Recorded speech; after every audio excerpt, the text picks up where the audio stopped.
নমস্কাৰ ছাত্ৰ ছাত্ৰীসকল, মোৰ চেনেলটোলৈ তোমালোকক স্বাগতম জনাইছোঁ।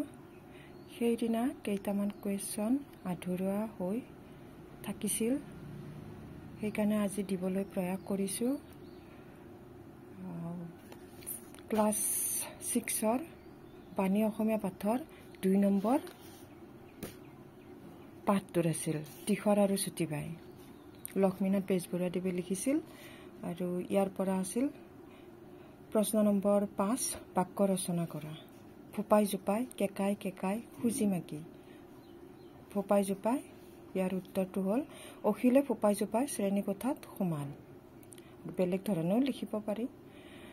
কেকাই কেকাই, ৰতনে কেকাই কেকাই হস্পিটাল পালেহি। খুজি মাগি, দুয়ো ভায়েক ভনীয়ে খুজি মাগি খাই দিনবোৰ পাৰ কৰিছে। এতিয়া প্ৰশ্ন নম্বৰ 6,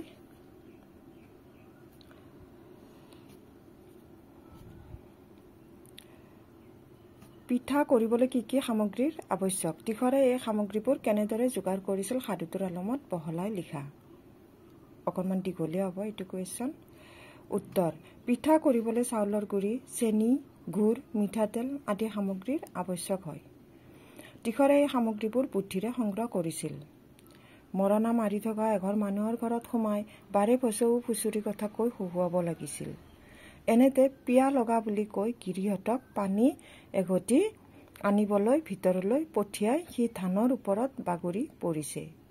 ঘৰৰ গিৰিহঁতক পেটৰ বিষ বুলি পেটত মিঠাতেল আনিবলৈ যোৱা তীখৰে ঘৰলৈ গ'ল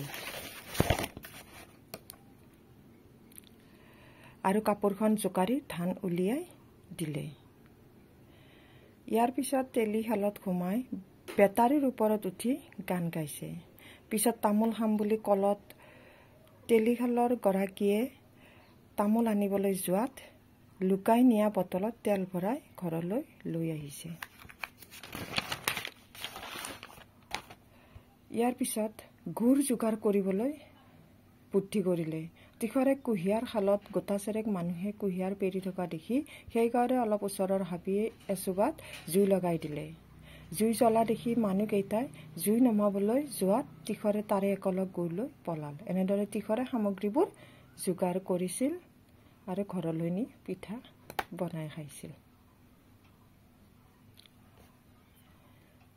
ছাত্ৰ ছাত্ৰীসকল, এইখিনিয়ে হ'ল এইটো পাঠৰ প্ৰশ্নোত্তৰ। তোমালোক উপকৃত হ'বা বুলি আশা কৰিলোঁ। মোৰ চেনেলটো শ্বেয়াৰ কৰিব আৰু ছাবস্ক্ৰাইব কৰি দিবা।